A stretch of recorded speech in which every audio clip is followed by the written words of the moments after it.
We'll welcome our speaker today. So today we have Joey Rahimi. Thank you so much for coming. He is the co-founder and CIO of Branding Brand, which helps companies build mobile-first experiences that create connections. Joey is the founder and co-founder of 16 successful companies and has 26 years in experience in leading designers, developers, marketers, analysts, and now data scientists. So I'll let you get started. Cool. By the way, I love the fencing idea. I've seen it happen in other smaller sports like Taekwondo and others. So you just got to be that first mover. The first mover advantage, as cliche as that sounds, it actually really works when it's a very niche community. So just launch fast, get that user base up, and continue to optimize and make your product better. And just remember, when Craigslist first came out 20 years ago, it still looks the same after all these years, and it's still a successful company. When Facebook came out 20 years ago, it looks completely different than it did now. It's okay to launch and then optimize, make your app and site look better as you go on. You don't have to be perfect to launch. So it's advice I always give to any entrepreneur. Thank you. Yeah, anytime. And obviously for everybody, if anyone has any wants any feedback on their startup or anything more specific, you can always email me at joeyrahimi@gmail.com. And one more thing, in terms of the introduction, Allison, thank you so much.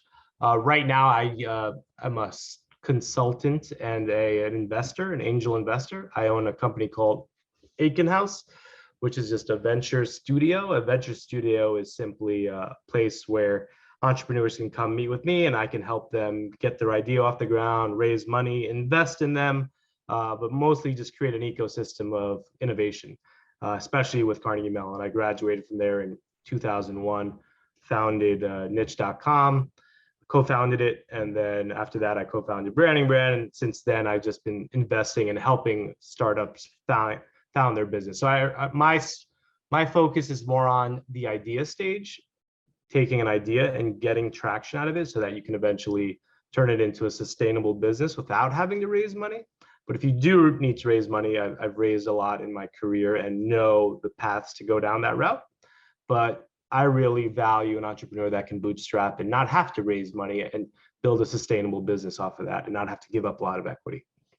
So with that, I'm going to talk about growth marketing for startups, because you can get a lot of traction from marketing without having to spend too much money.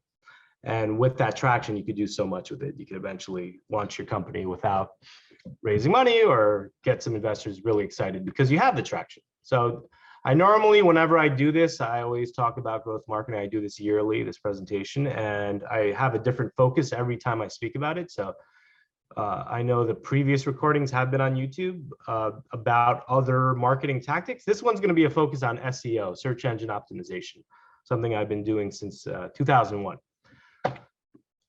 But before we get into the nitty gritty on SEO, I just want to reinforce how important marketing is in the entrepreneurship, just inverse pyramid, right? To me, like legal is like the least important thing. I remember when I was a startup entrepreneur, the first thing we did was we spent so much time trying to get lawyers, the right lawyers. And then we just realized, in the grand scheme of things, how not important that was. And compared to everything else that was important. Finance was important. It's mostly bean counting and some modeling. A lot of this stuff, you outsource once and you're all done. Operations may seem extremely important, but in reality, if you don't have marketing and don't have customers coming in, there is no operations, right? There is no service.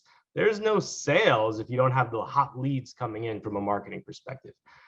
Most people will put product above marketing, but I've seen really crappy products out there that do really well at marketing and are first in the space. Salesforce.com being one of those products. Much better CRMs out there, but their marketing and sales are so strong that they're the leaders in the space. I see that over and over again across so many industries where the marketing is the best, but the product may not be. So that's why marketing is so important. Whenever you're trying to raise money, though, the only traction that really matters is the marketing and the product and some sales. No one really cares about how efficient your operations are, or who's on your finance team, or what lawyers you got, right? So everyone cares about these three things here: marketing, product, sales. But you can't have anything without marketing. So what I want to focus on is cold marketing. And this is something that I still see today, whether it's a startup or a large organization, screw up at. And that's talking about marketing as a whole, when in reality, you should really be talking about doing cold marketing tactics versus warm ones. So I'm going to describe the difference between the two, and then we're really going to get into cold marketing tactics, because that's what really matters when you're trying to grow. It starts with cold. Cold marketing tactics include SEO, which we'll get into today. PPC, which stands for pay-per-click. Google Ads is another term for it. Display or banner ads on other sites. Social media ads, you all know what that is. And email. These are all cold marketing tactics. These are not cold marketing tactics. Some of you ever watch Silicon Valley, but you're the founder, and usually a founder will be like, oh, we need a podcast, or we need to post more on social.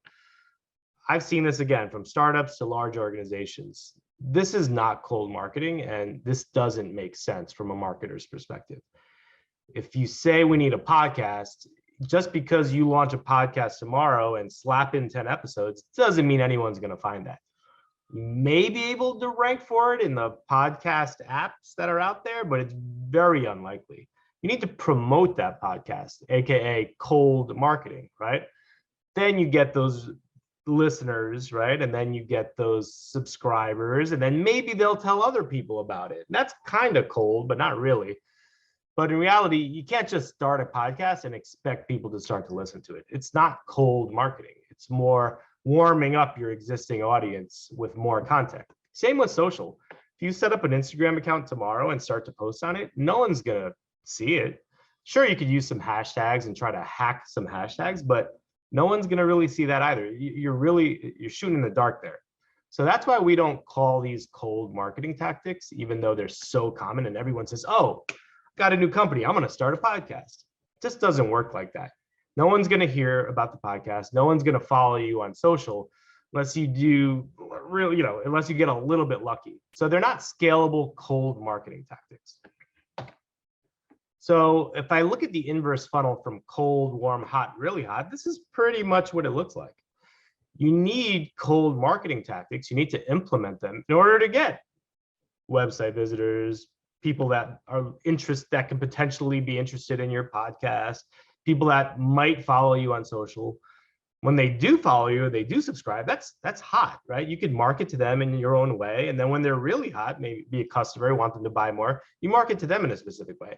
But it's kind of like that marketing pyramid I just showed you, where you just can't have podcast subscribers or email subscribers or social followers till you invest your money and time in these cold marketing tactics that bring in cold traffic that are warming up to you, right? So we're going to talk about cold, because without cold, you can't have any of this stuff over here. Everyone starts off as cold. You don't magically turn into a podcast subscriber. You got to work your way up to becoming that. So that's why saying we need a podcast doesn't make sense. You need a strategy to get more people to know about you that can convert into podcast subscribers. And frankly, standing up a podcast isn't a cold marketing tactic. So what are some cold marketing tactics, or what are the cold marketing tactics online? These are going to be the primary ones. SEO, search engine optimization, trying to get your website and pages on your website ranking high for a keyword that gets typed in every single day, that gets you traffic, and that traffic can turn into podcast subscribers, social media followers, customers. Then there's pay-per-click. So that's paying a search engine like Google for an ad for the keyword you want it to rank for. So what does that look like right here?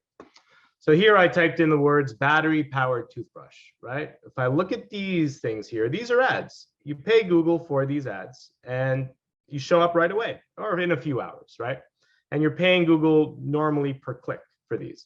So it's a bidding war, and whoever bids the best, plus some other factors like quality score, where they rank, Google analyzes your landing page and your continuation rates, but basically it's a big bidding war, and whoever pays the most gets the highest result. But in reality, most people skip these ads.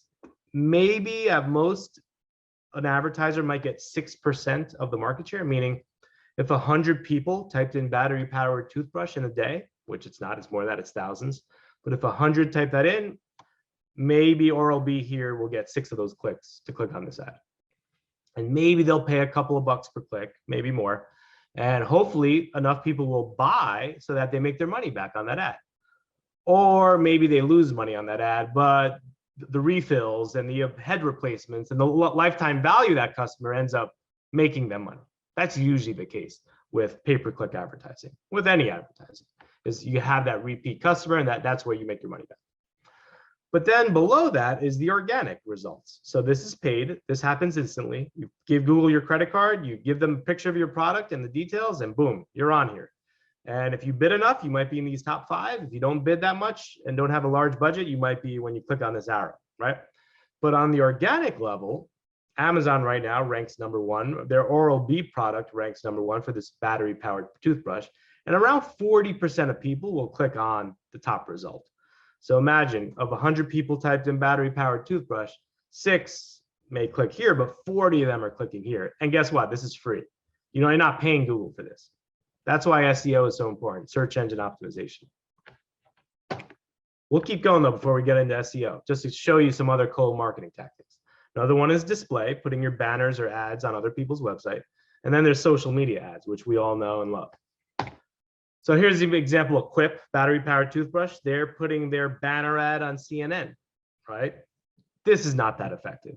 Even though it looks, there's this big banner ad on top of CNN, compared to Google, compared to SEO, compared to social media ads, it's just, these types of ads don't do well. People find them annoying. There's this thing called banner blindness. This has existed since the internet first came out. I don't recommend display marketing, but just wanted to show you, this is cold, right?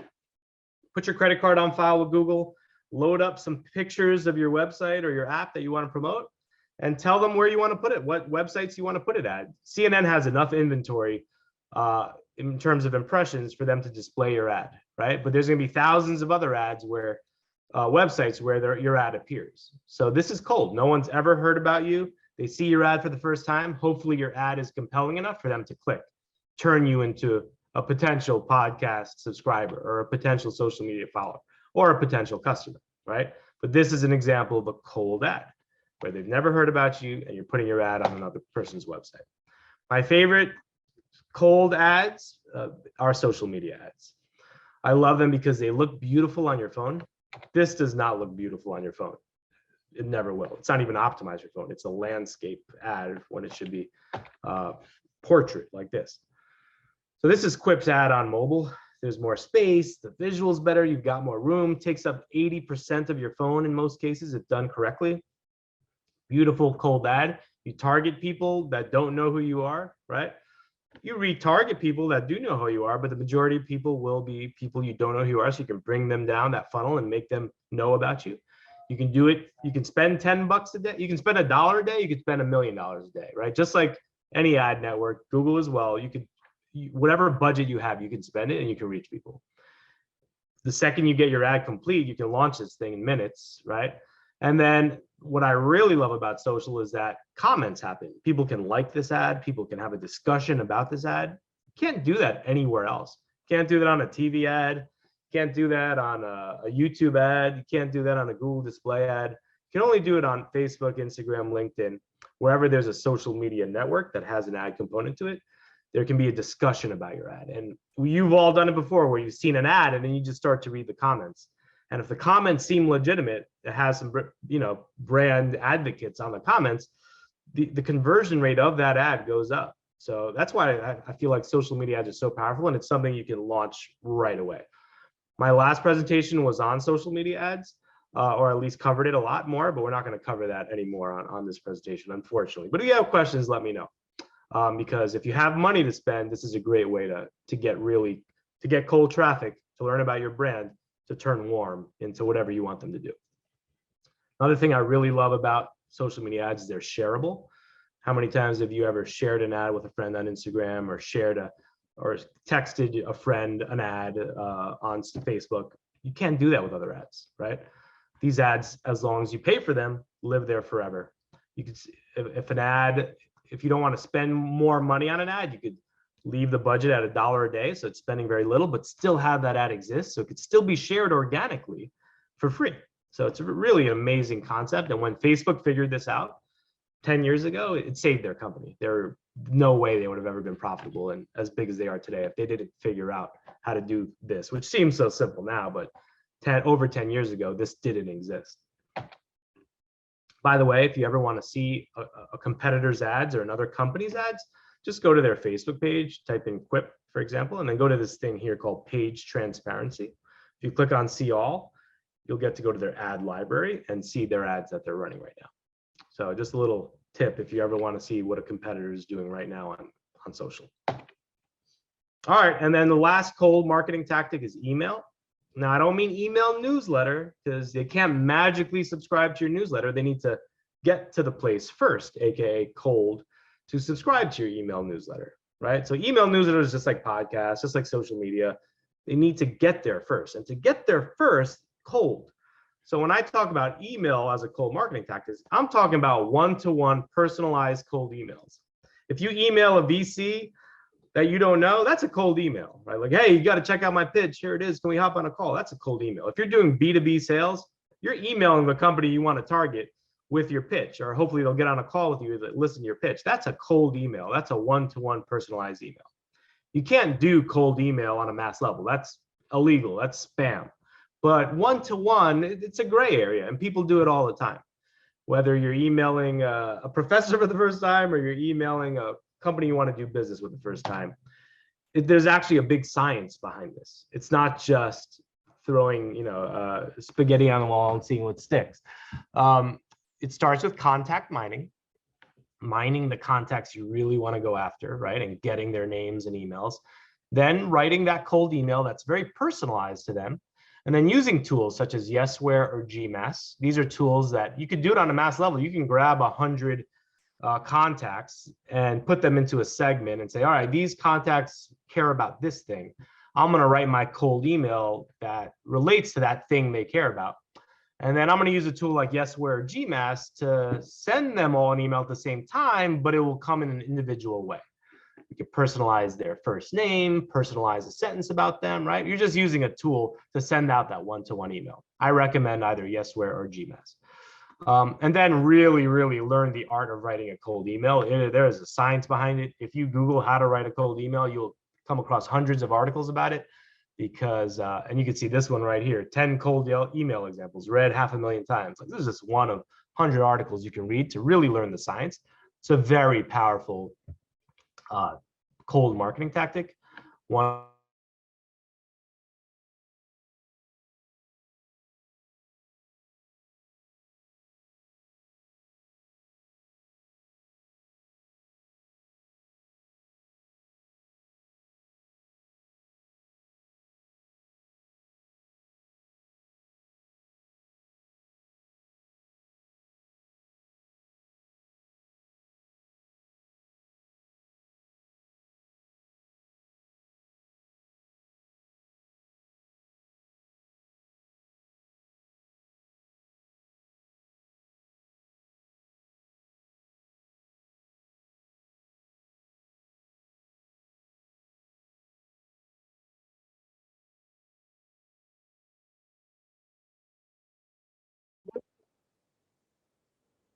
That was crazy. Sorry about that.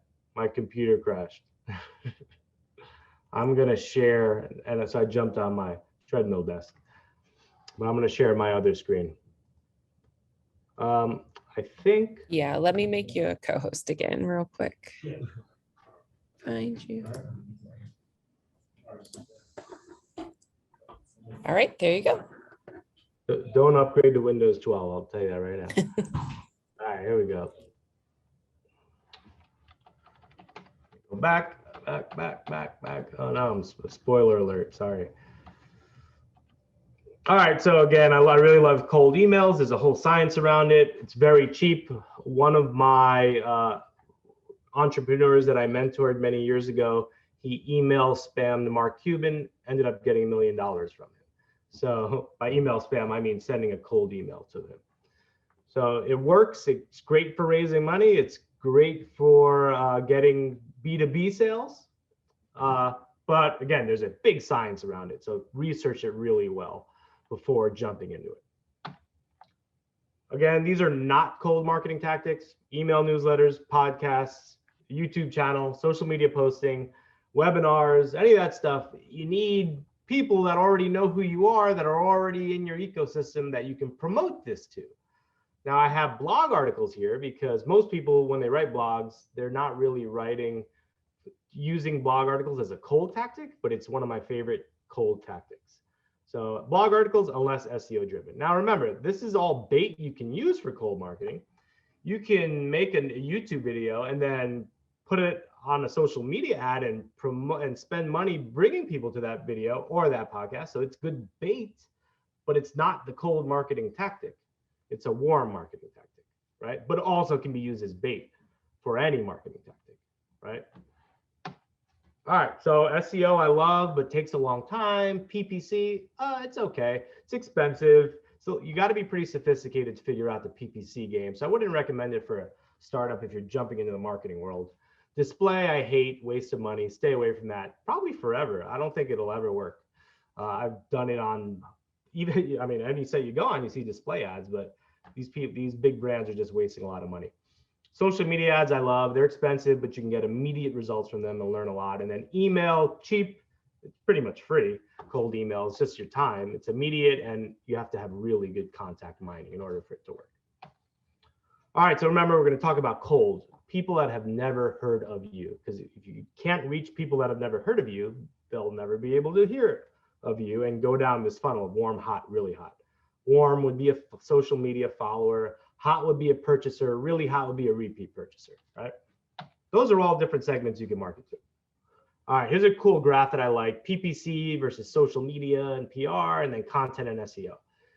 PPC is great because you launch your PPC ad right away. Same with social media ads. You get quick results, but when you run out of money, you're done.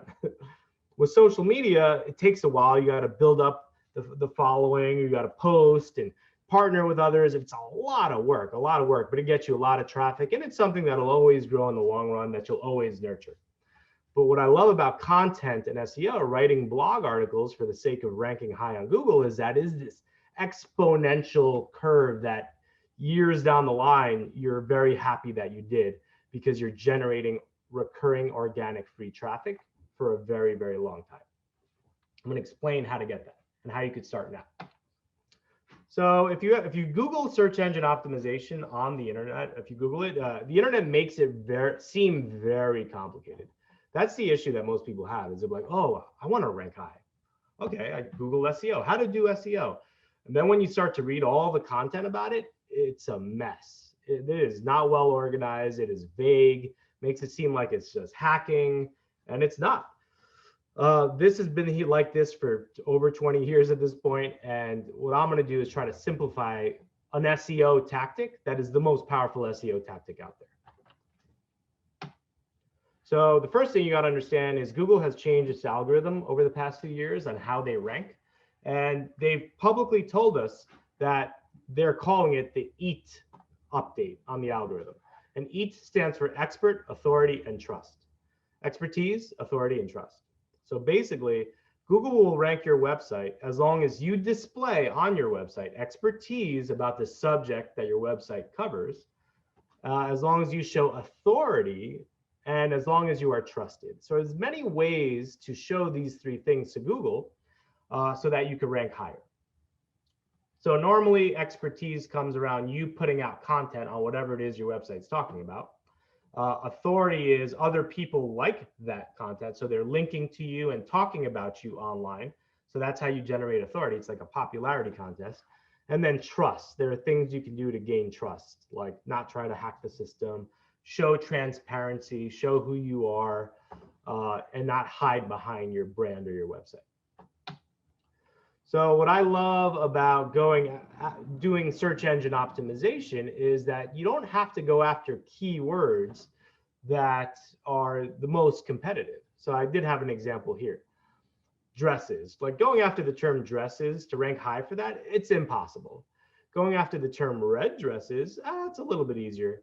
But going after the term red off the shoulder dresses 2021, that's more realistic. Less people type it in, but if you created a page on your website that really was an expert and the authority and trust about this topic right here, you'd have a much higher chance of ranking high for that. So would you rather write content centered around dresses, which you'll never win, but gets typed in 100,000 times a month? Or would you rather go after a term that may only get typed in 100 times a month, but you're guaranteed to get a little bit of traffic from it every day, right? So that's the whole concept that we're going to discuss here, is only going after keyword phrases that you know you can win. And keyword phrases usually are longer. The longer the keyword phrase, the less it's typed in, but the higher likelihood that that user has a stronger intent, and the higher likelihood that you can actually rank for that keyword. If someone types in dresses, they have a lower intent. They're at the top of the funnel. They're like, oh, what am I need a dress. But if someone wants an off-the-shoulder dress, it's a higher intent. They want something more specific. The beauty of writing content centered around different keywords is the more you write, the more salespeople are sitting on the internet, catching that traffic, turning that traffic into customers. So every time you write a new article, as long as you do it right, that article sits on the internet forever and captures recurring traffic. So that's why this graph over here looked so great, right? Because every time you write a new article, it's going up and up and up and up infinitely. So that's why I love this diagram here. It's because these are all the different blog articles. This is your main blog, right? And all this traffic ends up going to your website. And when they get to your website, you can turn them into a podcast subscriber, a customer, or whatever, a newsletter subscriber. So this is SEO in 2022. This is assuming you have a website. So when I showed you this graph here, really all this means is make sure you have a website that is SEO friendly, a WordPress site, a Webflow site. Those are two great CMSs that if you launch, they're going to pretty much be very SEO friendly out of the box. And all you got to do is start creating content. So I'm assuming that you have a website about your brand, and maybe that website's just one page. It's a homepage that advertises your app. Well, you're going to want to start a blog on that website too. So call it yourwebsite.com/blog, right? And install WordPress, install Webflow, whatever. It could be a subdomain, it could be on your root domain, doesn't matter. But this is all assuming you have a website where you can publish content frequently, because the goal is to become an expert in your niche so you can build authority and have that trust. But in order to do SEO in 2022, you didn't need all that other craziness here, right? We don't need any of this. All we need is this. Keyword research, so research the keyword you want to go after, analyze the competition, outdo the competition. You can follow this for every blog article that you write. You're going to be able to see a graph that looks like this in the long run. So if you write a blog article now, that's the best blog article possible, and maybe once a month write another one yourself, eventually you will see this graph in a year that looks like this. And you're going to be like, oh my God, I need to write more blog content. So again, research the keyword, analyze the competition, outdo the competition. What does this mean? So I had asked for requests from the group to send over your company name. So I'm going to run through this process with someone's company that they sent me. I think it was Devin. So you have an app called Meet to You, right? I don't know if it's live yet. I tried to find it. I saw some other maybe imposters out there. But either way, you told me that this app finds the human connection path between any two people. So essentially, you have a social media app. You want to spend 2 minutes telling us a little bit more about it? I can tell you a little bit about it. It's I recruit pit crew athletes for a NASCAR team, and when I'm doing that, I had to constantly call people. And when I was first talking to them, I had to try to find that common connection between me and these strangers for them to believe what I was saying and trust what I was saying. And I would spend hours Googling names and trying to go on different social media accounts, trying to find common connections and common things to establish that trust. And I thought there's got to be a better way. So we developed this app that it finds the direct friends that you have on the different social media platforms, but also the indirect connections, the friend of a friend. And that's basically what it does on a consumer side. On a business side, what we've identified as it's a pretty valuable safety utility for female users of online dating apps, so that a female can vet her match, find out, she can talk to a trusted friend. Is this guy, is he an all right guy? Is he married? Is he dangerous? And it allows her to get a better idea of who he is as a person, rather than just trusting his profile and trusting that he's not a registered sex offender that slipped through the cracks. Love it. Great. Thank you for sharing that. So let me run through what I would do and how I would approach that from a cold marketing perspective and with SEO as the focus. So I'm going to show everyone SEO in 2022 using your company as the little guinea pig for this exercise. Now, I could be wrong in the granular part of my tactics for you, just because I don't know enough about your app, but the process will be the same. So if I'm wrong, I apologize, but either way, you're developing an app that it's close to a dating app. It's a social networking app where people will feel more connected to each other. So, it's dating, it's social dating. It's the issue with apps and dating apps is that so many of them are out there, and it's very hard for them to get traction because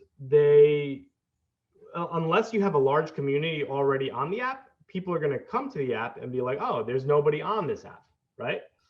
So that's one of the common problems that these social networking websites or apps have, is that they're not ready for game time because there's not enough users for there to be enough interaction for people to start spreading the word about it.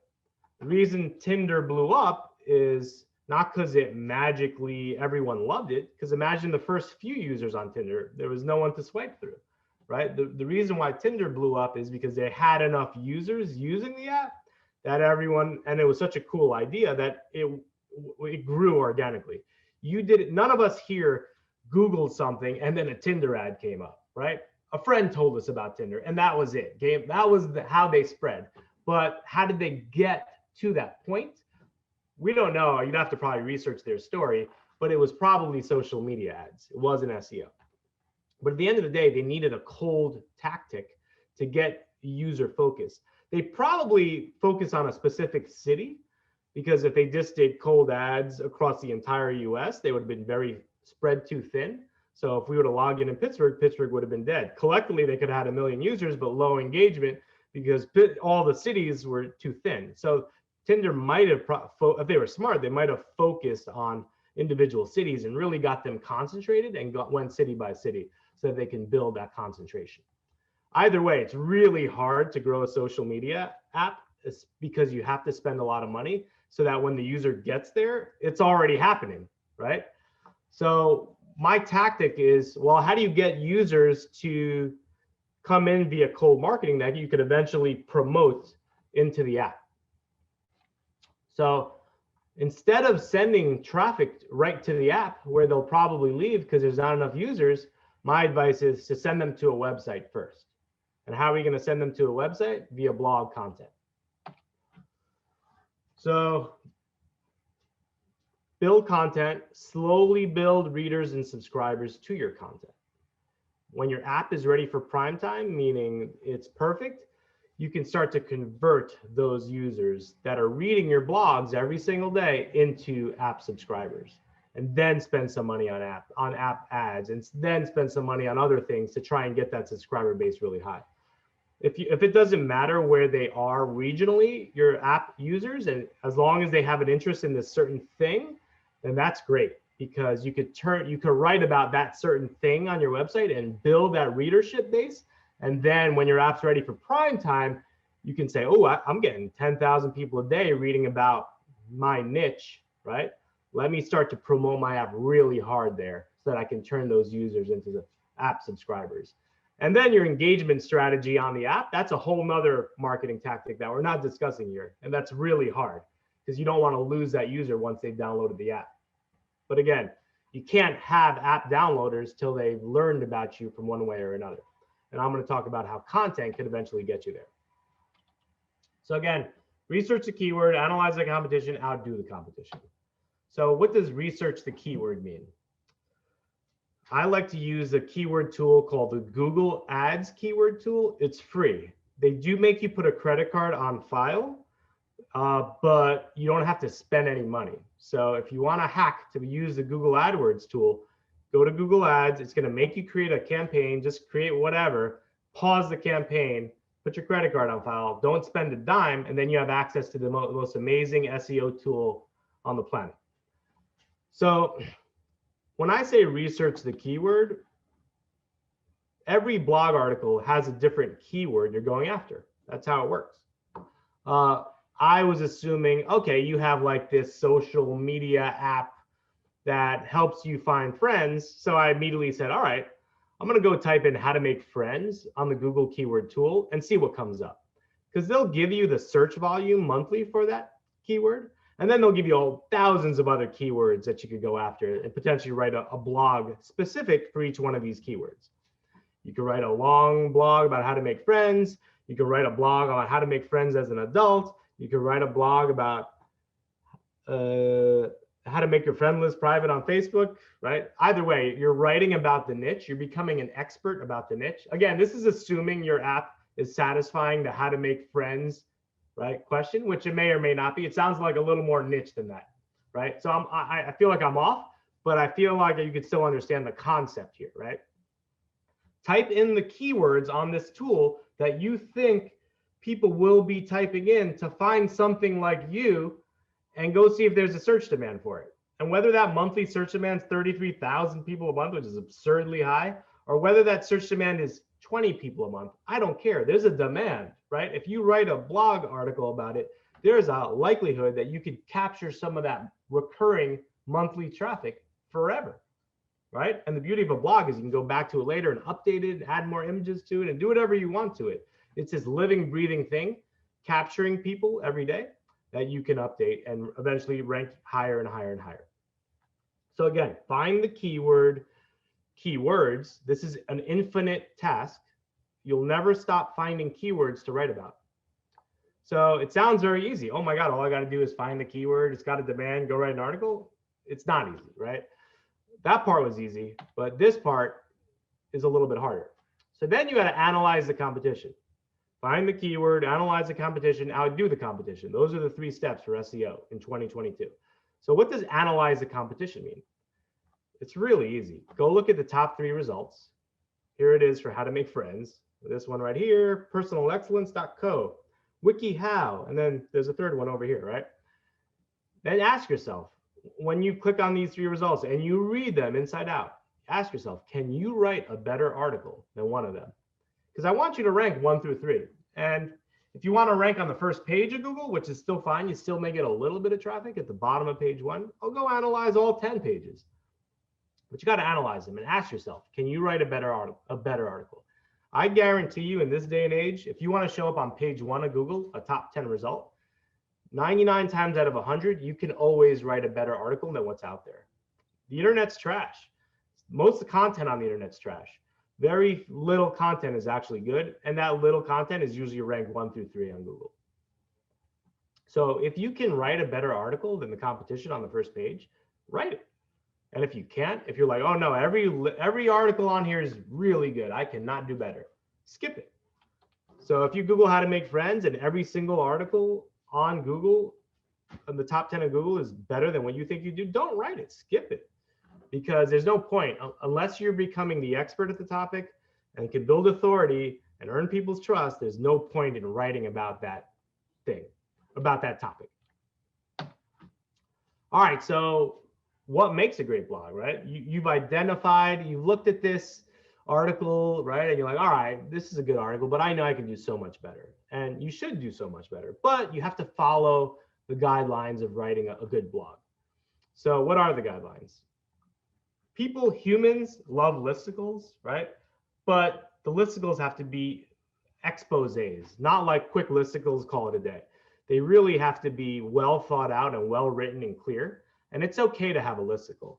It's okay to not have a listicle. As long as the article you write really engages the user spends the time to read it, and it's well written and clear. Obviously, the article has to be keyword driven in the title and the content. So if you're going after the keyword, how to make friends, make sure you include that keyword in your title and in the body copy, not in a spammy way, but in a way that's well written and clear and authoritative, right? It's important to have it in the title of your article, the keyword you want to go after, because that triggers relevance. If someone Googles how to make friends and they see that exact keyword in the title of the article, they're going to gravitate towards that. It's not spammy, it's just relevance. That's what Google calls relevance. So that's why it's important to have the keyword you're going after in the title. And then obviously in the content, make sure you're talking about how to make friends, right? And make it very clear. There was a study done on #1 ranking blog articles across the internet. The average is between 2,000 and 3,000 words. But this is a great indicator too, because if you Google something and you see an article show up on Google and it's like 500 words, you could beat it because it's too short. The longer the article, the more Google thinks you put the effort into that article, and the higher the time on pages. So if the user spends 7 minutes on your 3,000 word blog, then high likelihood that Google will see that. Google tracks people's session duration and rank it higher. You want to have internal links to other articles you've written. So if you've only written one article, you're not really going to have any other internal links. But that's why it's so important to become an expert in your niche, right? Write many articles addressing many different things within your niche and eventually link between them when it makes sense to. For this one, you could do external links. Google hates when you write a blog article and you don't link to other authoritative sources. That means you're too scared to link out, but it could also mean you're not doing your research or having your citations, just like with a professor. Professors are like, where are your citations, right? Google's asking the same thing. Don't have citations at the bottom of your blog article. Link within the blog certain statements you're making to external sources that are authoritative. Don't link to crappy websites. You can tell if a website's crappy. Link to authoritative sources. Google also loves embeds. If you embed an Instagram post on your blog article that's very relevant to the topic you're writing about, Google loves that. If you embed a YouTube post, a video, Google loves that. So embeds are very important. It shows you're making the effort to go grab all this other stuff you're finding on the internet that will help you answer their question, the keyword, and you're putting it all together into a great blog. By the way, Google loves if you update this as often as you can. My recommendation is a couple times a year.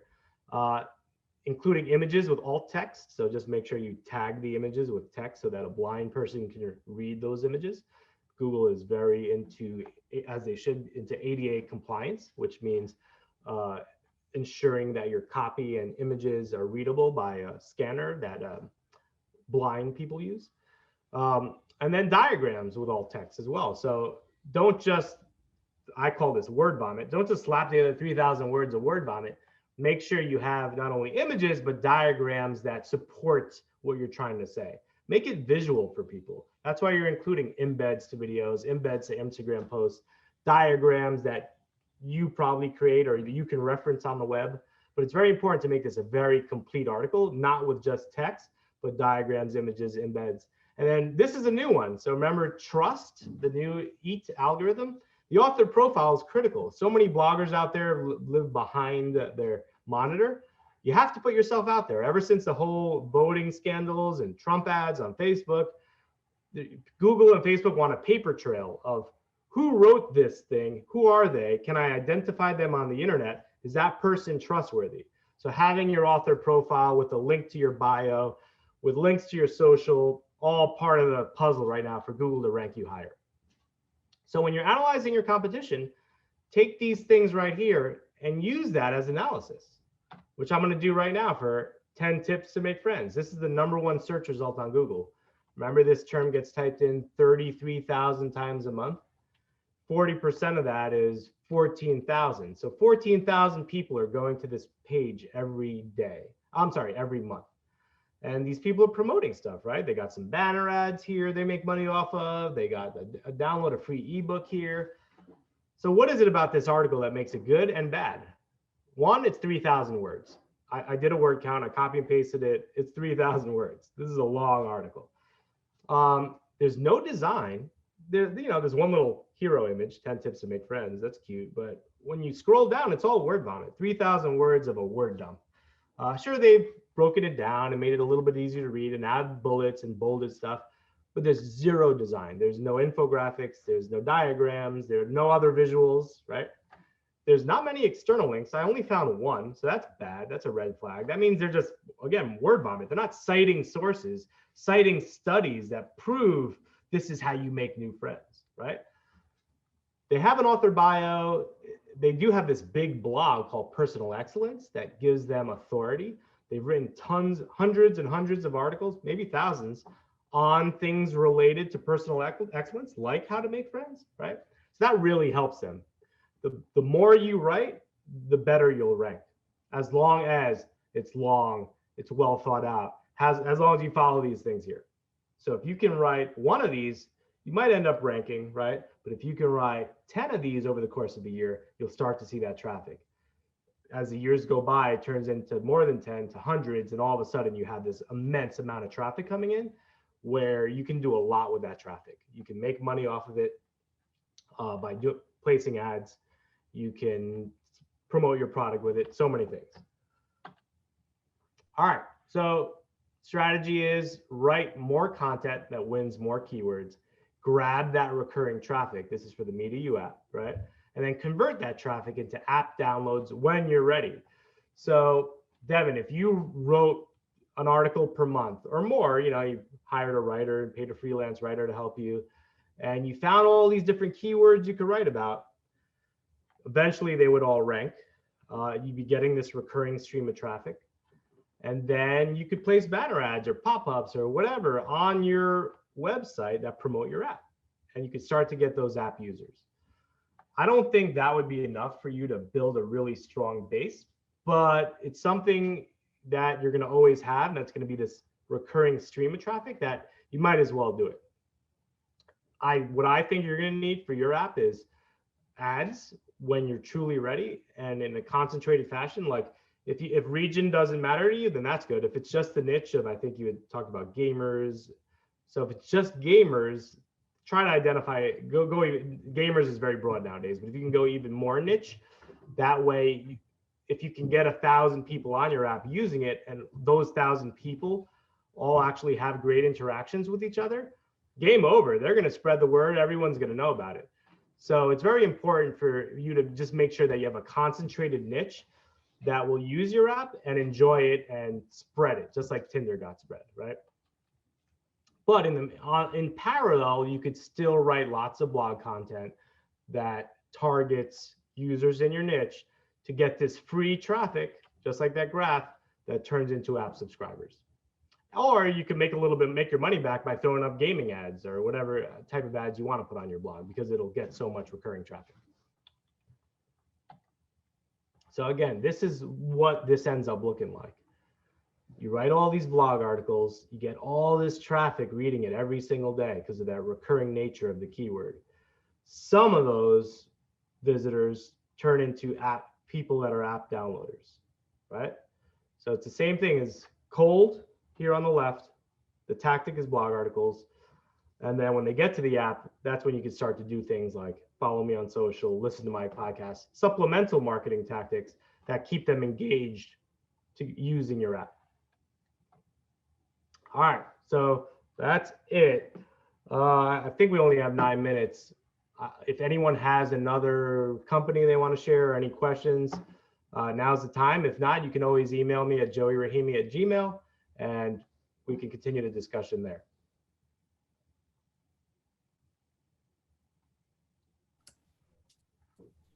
Thank you, Joey. And do we have anybody that wants to volunteer or has any questions?